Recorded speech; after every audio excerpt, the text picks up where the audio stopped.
Another day, another booty to plunder, and I mean the thick kind. Hi, I'm Naffy Napkin, and welcome to part supposed to be 5 because The Pirate Fairy was the 5th movie, but I'm watching and writing these scripts out of order. Also, I don't think literally anyone cares, so I'm just gonna tackle this one first.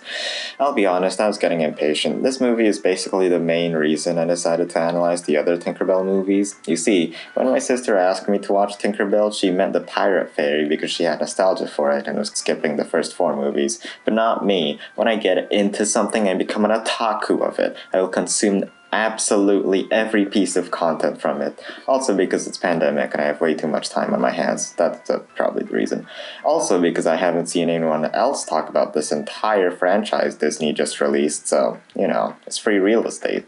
Also, probably because no one cares, but I won't let that stop me. Anyways, me and my sister share some sort of shared nostalgia. I don't know when she watched this movie, but I happen to barely remember this movie in glances. Around this movie was released in 2014, I was probably at my grandparents' house, and the only source of entertainment, the PS2, was burnt by being left on my brother, and I still hate him for that. But whatever, that meant the only other source of entertainment was whatever national Indonesian cable TV had, which happened to air random family-friendly movies. One of them I happened to catch was Tinkerbell, the Pirate Fairy. At least, I think. I definitely just happened to see it on TV and not watch it because it's for little girls, and I was a big boy. Look at me now. As a result, I have very unclear and hazy memories of it, but somehow, nevertheless, rewatching it half a decade later, I seem to have a warm, nostalgic feel to it. Like the plot of Tinkerbell and her friends switching powers, and the image of that giant ship sailing to the North Star appears in my head as deja vu. It's all fever dreamish, and now I've come to revisit it. You might ask, Napkin, what was the point of that meaningless ramble about your nostalgia? And yeah, I could do the shtick of synopsizing the movie and analyzing it, but this time I'm not super sure. Another reason I skipped ahead to this one was because I'm not sure if my interest to continue analyzing the other movies is waning. Like, let me tell you, my libido is endless. This movie was spicy. I got around the same enjoyment out of this as an ecchi anime, so rest assured I'm absolutely interested in watching the other movies for that reason. I'm watching these movies with my sister, by the way, but analyzing them takes trying to find the main point out of it, some underlying theme, and then seeing how the movie reacts to it, or the moral from the character's action as a message or a response on that certain topic. Sometimes there just isn't one. Like, I was already struggling on the last movie that was about struggle, like characters going through a conflict and solving it is, like how story structures are meant to happen, and I called that the moral. Although I did find the fact Tinkerbell causing all her own conflicts pretty unique, so I made it about that. The first Tinkerbell movie I did genuinely have like a eureka moment, like whoa, is Tinkerbell actually deep? But I'm being expectant of the other movies. Well, it's not like I haven't found a point of interest in this one, but I'm not sure if I'll be able to find one for the other movies. Just keep that in mind, I guess.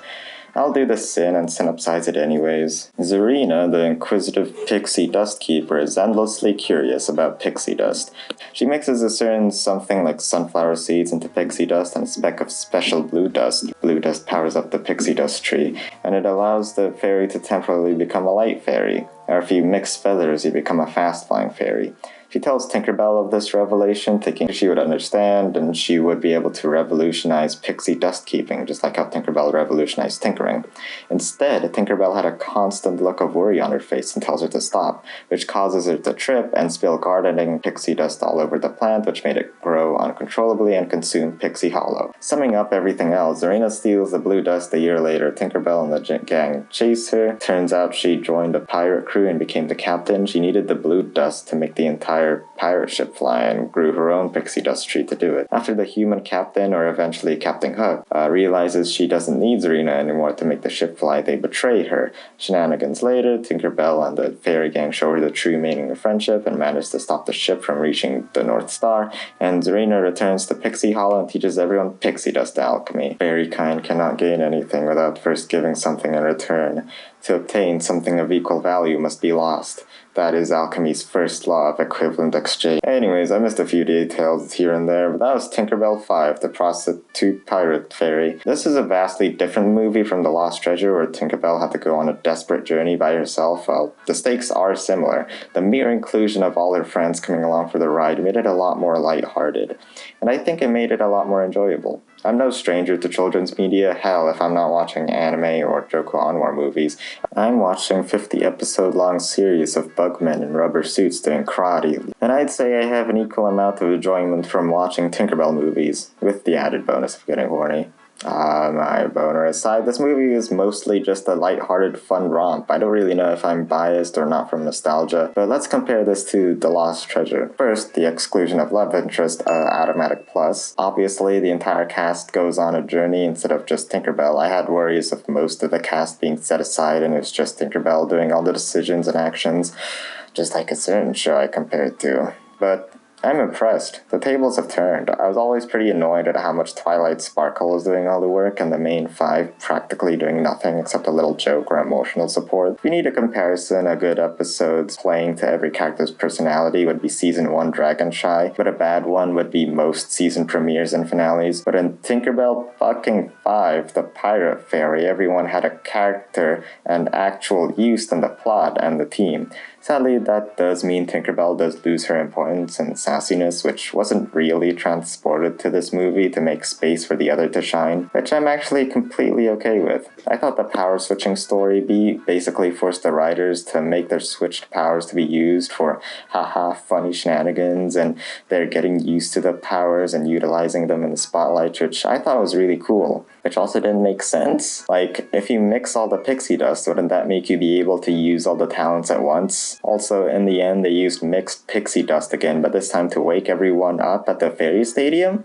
So like, what? This movie does have a few plot holes, and I would go every single one, but I actually do like this movie, and it would bore you, but I'll mention a few. When they said a flying ship would be indestructible or something, I'm pretty sure mainland has cannons to shoot them down. And how did the pirates even get to Pixie Hollow? And what time period is Tinkerbell supposed to take place anyways? Like, we saw human civilization in the first movie, and the biggest one I'd say, not really a plot hole, but I thought Captain Hook betraying the fairy a kind of dumb and forced cliche Disney conflict. Like, the main antagonist in a movie serving a higher authority than being betrayed is pretty common, and every time I'm just like, why can't you just give your subordinate this small little thing it's asking for, and it won't inevitably backfire on you? But sure, I guess James is too much of a small-minded psychopath to do that. But back to comparing this to Lost Treasure, the fact that this movie had a villain, an easy, obvious bad guy everyone hates, instead of like a complicated situation that the character finds herself in, is a sign of the movie's straightforwardness and in turn lightheartedness. I'd say that the biggest difference between the last movie, which had pretty unique circumstances for Tinkerbell, every problem caused by her own rash actions, and it felt like it was the world against her and she was forced to persevere, and this movie, which only had two sides, good and bad, and Tinkerbell doesn't have to face them alone. She has her fairy friends this time. To even continue with this idea of being a fun romp with friends, the stakes aren't even as bad as The Lost Treasure. In that movie, the only rock that can create blue dust in existence ever gets shattered, and this time it's just the blue dust. Like, they can just wait for the next moon to create more. Okay, sure, the pirates are going to pillage the mainland in their giant flying ship, but that doesn't concern the fairy's existence whatsoever. There is, however, one aspect that I do think is darker than the other movies in this one, and that is Zarina and the Tinkerbell's disparate upcomings. Two main differences between Zarina and Tinkerbell. While Tinkerbell wasn't proud of being a tinker at first and tried switching talents, Zarina absolutely was and can't get enough of pixie dust. Like, she was obsessed with the advancement of pixie dust magic. Second, while Tinkerbell ruined Spring Prep, Zarina ruined Pixie Hollow with an overgrown beanstalk. The consequences that Tinkerbell had to face from the authority, literally nothing. Scot-free. While Zarina, on the other hand, fucking banished for eternity. Jesus Christ. Which I believe makes Zarina's backstory more tragic and dark, honestly. Okay, that's finally the end of this review, retrospective analysis, I don't know anymore. I was going to mention the theme of belonging, like Zarina wasn't accepted by fairykind, but a lowly gang of pirates accepted her, but that's really as far as it goes. So yeah, I just thought Tinkerbell and the Pirate Fairy was a fun movie. There are loads of funny little character interactions between the main fairy cat and even the supposedly evil pirate crew. They're still charismatic and silly and fun to watch. I'd say out of the Tinkerbell movies I've watched so far, I recommend this one to newbies, not even the first one. This is just something you can turn your brain off and let the entertaining colors on the screen fill your heart with warmth and joy.